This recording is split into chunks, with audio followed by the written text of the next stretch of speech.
भारत की अध्यक्षता में G20 शिखर सम्मेलन का सफल आयोजन हो गया है।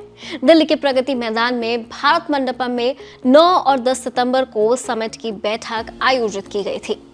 इस समिट में अमेरिका के राष्ट्रपति जो बाइडेन, इटली के पीएम जॉर्जिया मेलोनी, ब्रिटेन के प्रधानमंत्री ऋषि सुनक, फ्रांस के राष्ट्रपति इमैनुअल मैक्रों समेत दुनिया भर के बड़े-बड़े नेताओं ने हिस्सा लिया। G20 शिखर सम्मेलन को लेकर देश की राजधानी दिल्ली को दुल्हन की तरह सजाया गया था और सुरक्षा भी चाक चौबंद रही। राजधानी के कई इलाकों में लोगों की आवाजाही को भी सीमित किया गया था। साथ ही स्कूल और कॉलेजेस भी इस दौरान बंद रहे। सम्मेलन में शामिल होने आए मेहमानों के स्वागत की जिम्मेदारी केंद्रीय राज्य मंत्रियों को दी गई थी।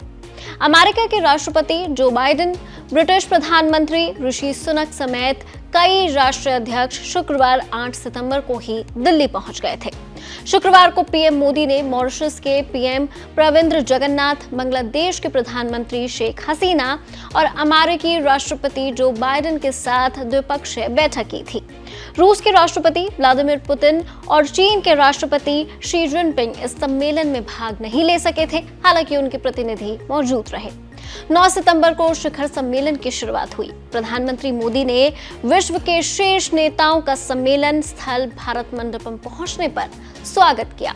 शिखर सम्मेलन का पहला प्रमुख सत्र शनिवार सुबह 10:30 बजे के बाद शुरू हुआ था। समिट के 3 मुख्य सेशन, एक पृथ्वी, एक परिवार और एक भविष्य के विषय पर आधारित रहे। पीएम मोदी ने जिस जगह पर विश्व नेताओं का स्वागत किया, उसके ठीक पीछे 13वीं शताब्दी की प्रसिद्ध कलाकृति कोणार्क चक्र की प्रकृति को स्थापित किया गया था। इस चक्र को समय, प्रगति और निरंतर परिवर्तन का प्रतीक माना जाता है। पीएम मोदी के सामने देश का नाम भारत लिखा गया था। शिखर सम्मेलन के पहले सेशन में अफ्रीकी संघ को G20 का सदस्य बनाने संबंध में पीएम मोदी के प्रस्ताव को ग्रुप के सभी सदस्य देशों ने स्वीकार किया। पीएम मोदी ने कहा कि सबका साथ की भावना को ध्यान में रखते हुए भारत ने अफ्रीकी संघ को G20 की स्थायी सदस्यता प्रदान करने के लिए ये प्रस्ताव पेश किया है। पीएम मोदी ने कहा, मेरा विश्वास है कि आपकी सहमति से हम सब इस प्रस्ताव पर सहमति बनाएंगे। इसके बाद विदेश मंत्री एस जयशंकर, कोमोरोस संघ के राष्ट्रपति और अफ्रीकी संघ यानी AU के अध्यक्ष अजाले असुमानी को G20 मंच की मेज से उनकी सीट तक ले गए। अजाले असुमानी ने पीएम मोदी को गले भी लगाया। दक्षिण अफ्रीका प्रतिनिधि ने कहा कि उनके देश को उम्मीद थी कि शिखर सम्मेलन के दौरान G20 में AU को शामिल कर लिया जाएगा। ये कदम अफ्रीकी संघ के देशों को G20 के अन्य सदस्य देशों के करीब लाएगा। शनिवार को भारत को तब बड़ी सफलता हासिल हुई जब सदस्य देशों के बीच सहमति के साथ G20 नई दिल्ली लीडर समिट डिक्लेरेशन को अपनाया गया।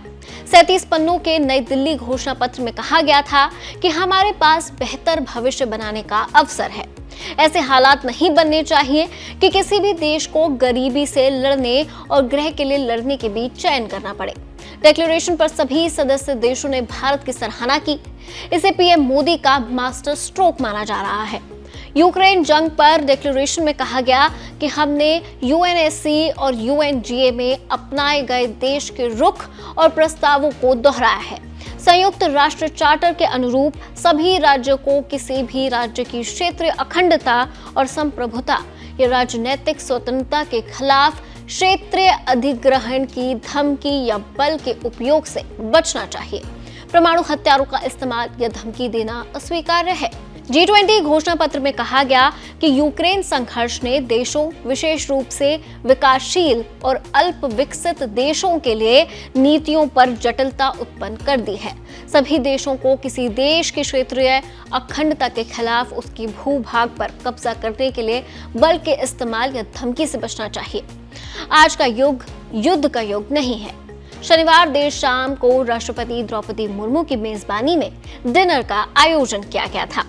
राष्ट्रपति मुर्मू और प्रधानमंत्री मोदी ने शिखर सम्मेलन स्थल भारत मंडपम में G20 नेताओं और प्रतिनिधियों के लिए आयोजित रात्रि भोज में उनका स्वागत किया। जहां मेहमानों का स्वागत किया गया, वहां पृष्ठभूमि में बिहार के नालंदा विश्वविद्यालय के भग्नावशेष और भारत की अध्यक्षता में G20 की थीम वसुदैव कुटुंबकम, एक पृथ्वी एक कुटुंबकम एक भविष्य को दर्शाया गया।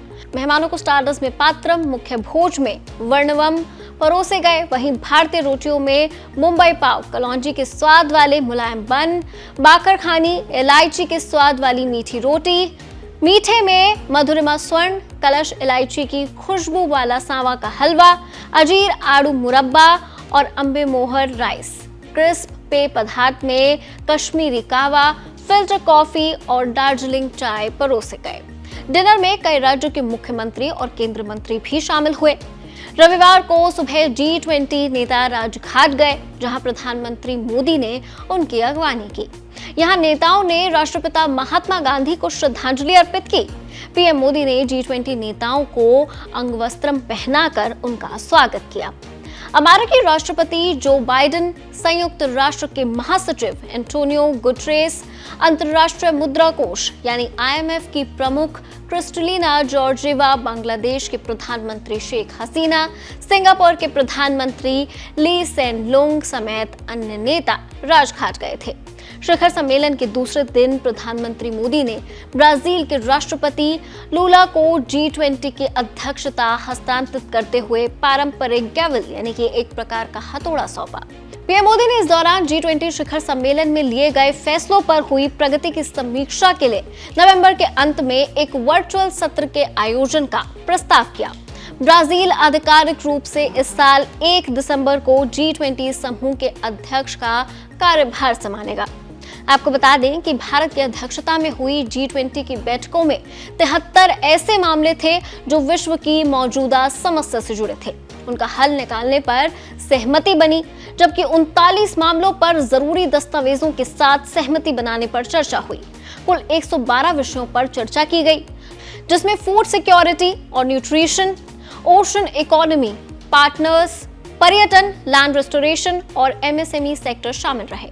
भारत की अध्यक्षता में G20 कार्यक्रम के तहत दुनिया भर के 115 से ज्यादा देशों के 25,000 से अधिक प्रतिनिधियों के साथ 60 शहरों में 220 से अधिक बैठकें आयोजित की गईं। G20 ग्रुप में अर्जेंटीना, ऑस्ट्रेलिया, ब्राजील, कनाडा, चीन, France, Germany, Bharat, Indonesia, Italy, Japan, Korea, गणराज्य, मेक्सिको, रूस, सऊदी अरब, दक्षिण अफ्रीका, तुर्की, ब्रिटेन, अमेरिका और यूरोपियन संघ शामिल हैं। इस साल भारत ने स्पेन, संयुक्त अरब अमीरात, ओमान, बांग्लादेश, मिस्र, नीदरलैंड, मॉरिशस, नाइजीरिया और सिंगापुर को विशेष आमंत्रित सदस्य के तौर पर आमंत्रित किया था। खैर, G20 के इस भव्य समारोह पर आपका क्या कहना है? हमारे साथ अपनी राय जरूर शेयर कीजिए। देखते रहिए ABP लाइव।